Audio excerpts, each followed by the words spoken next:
Hi everyone, it's Darlene. Welcome back for another card video. Today's card is for the May Encouragement Card Challenge for the foster kids. And this card is a pop-up spinner. So when you open it up, the panda's in there and it's spinning around attached with some baker's twine. I've used this stamp set many times before. It's called Happy Pandas. I'm using these bottom two pandas and then I'm making two of this one guy right here. You'll need to start with two card bases, 4 1/4 by 5 1/2 inch folded, and mine is Nina Solarway cardstock. First, I'm gonna stamp my pandas, and so I decided to stamp these both at the same time, and then here's the one that I'm making two of. He's the one that's on the inside. I'm gonna color these just a little bit with some Copic markers because they need to be white. So I'm gonna outline the edge with W3, which is just kind of a darkish tan, like a warm gray. And then I'm gonna cover up that line, just kind of blend it out a little bit with the W1. And then I'm gonna cover the whole entire thing with 0. And that will push the color outward toward the edge so that I get a nice shaded area. So it looks like he's got some dimension. The same thing with the head. I'm just doing a light kind of small area of the W3 all the way around his head. And then I'll take my W1 and smooth out that line a little bit. I don't want to cover too much because he is supposed to be white. And then I'll go in with my 0 colorless blender and blend the whole thing out all the way to the edge on all sides. And when you compare this guy to the ones that haven't been colored, it really does make a big difference when you add just a little bit of color. So I'm going to do that same exact technique on all of these pandas. There are dies that go with it, but I don't have them, so I'm going to fussy cut all of them out. I'm going to start working on my first card base. I'm going to measure 1 1/4 inches up from both sides. This is the creased folded side that I'm measuring on, so 1 1/4 inches. And this is just the measurement that I took that would fit that standing panda in the middle with a little bit of room on the sides. And then I'm going to take that mark and pull it out 1 inch to the right. So each 1 1/4 inch mark gets pulled out 1 inch to the right. And then I'm going to take my scissor, and I like to use a big scissor for this, first because it's pretty thick cardstock, and second so that I can kind of get the whole cut in one clean swipe. So I'm going to just cut on my pencil lines. I don't have to worry about erasing them because this is the inside of the card. Next, I'll take the pieces that I cut and I'm going to fold them, and I'll make sure I get a nice even fold so it lines up on that edge there.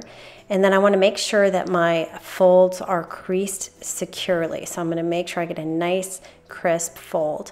So I'm going to fold the other one as well. And then I'm going to turn it over and I'm going to fold it the other way so I know that I have a nice flexible pop-up here that can go in either direction. And I'm using my bone folder again.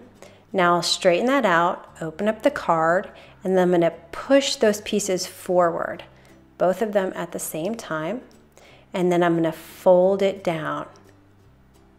And then I'll take my bone folder again and make sure that those fold nice and securely in place. And that is all there is to it for the pop-up.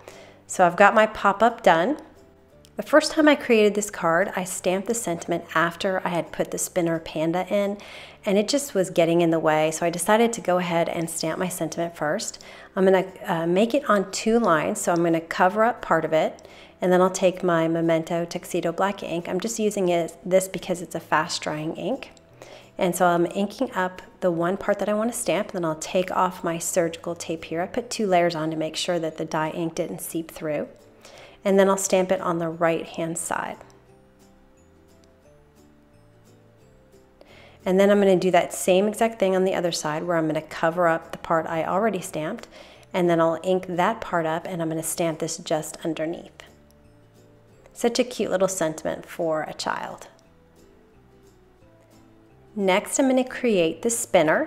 So I'm going to use some Doodlebug beetle twine. I love this twine. I love the black and white color, and it's really nice, strong twine.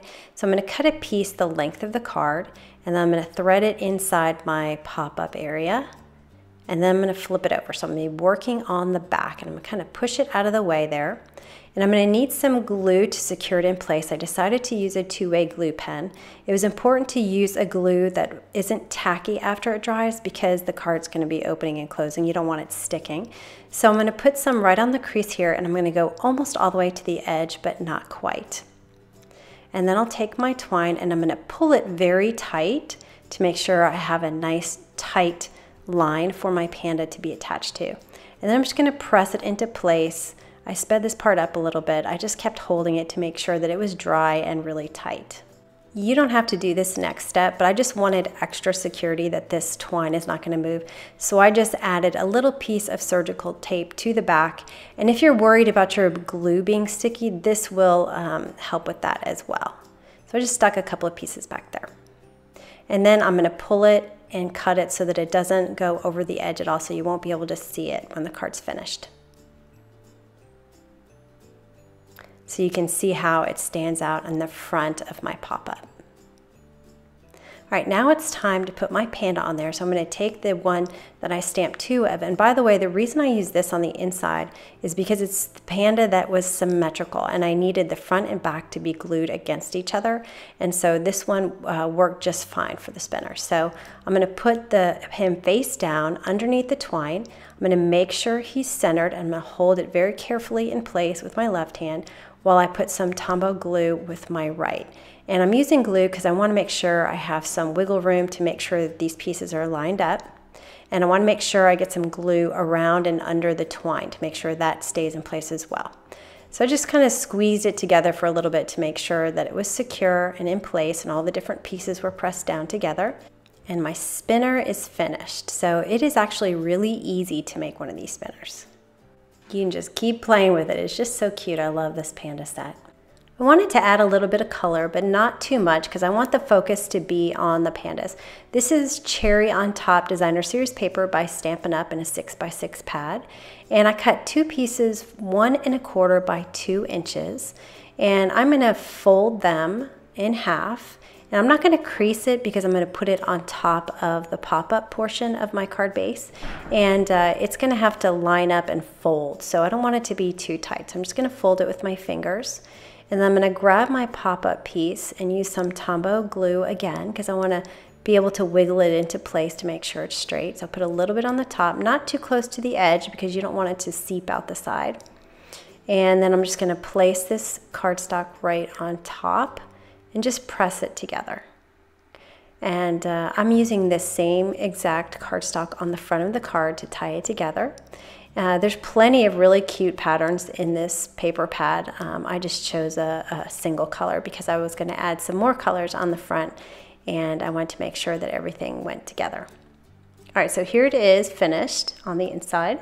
Now it's time to work on the front.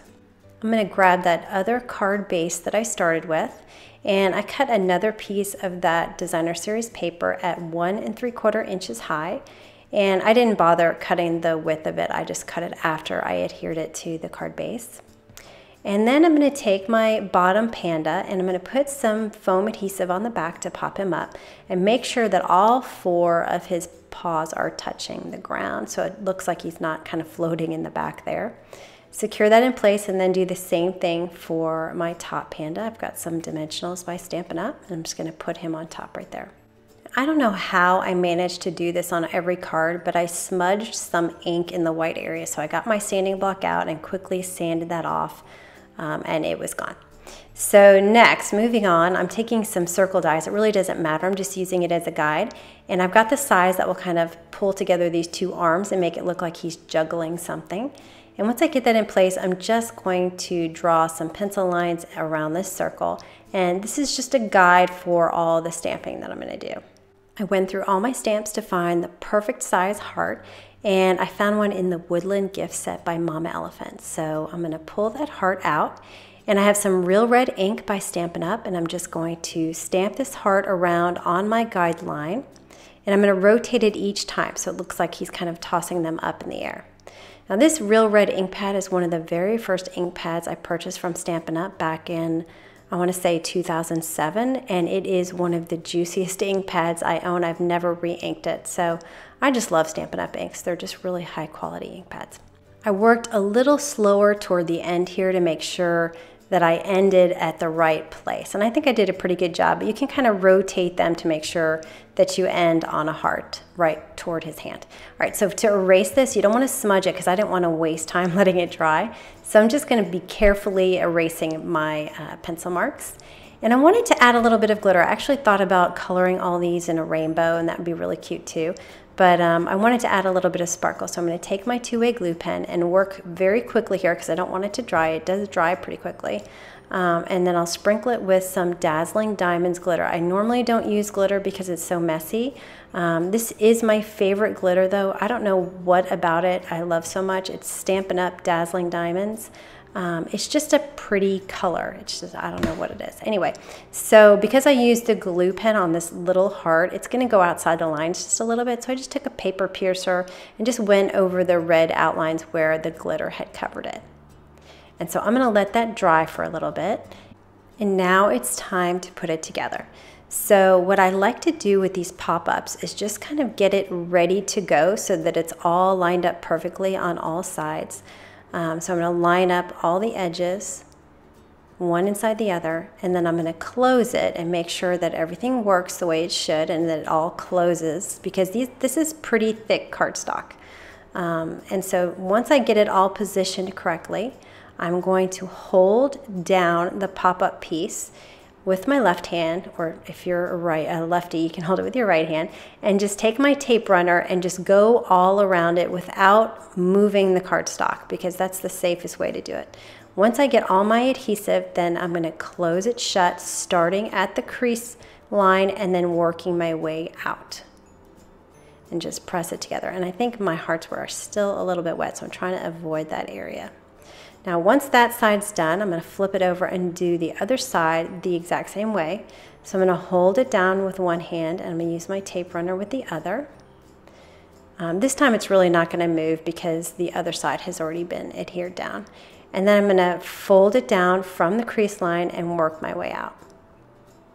Now, because this is one piece of cardstock inside another, it's not going to be perfect on the edges. You're going to have the inside piece come out a little bit from the outside piece. So what I do is I just take a scissor and just go up the side, and the top and the bottom should line up just fine, but the edges on the side might not, so you'll have to cut that off, but it's no big deal.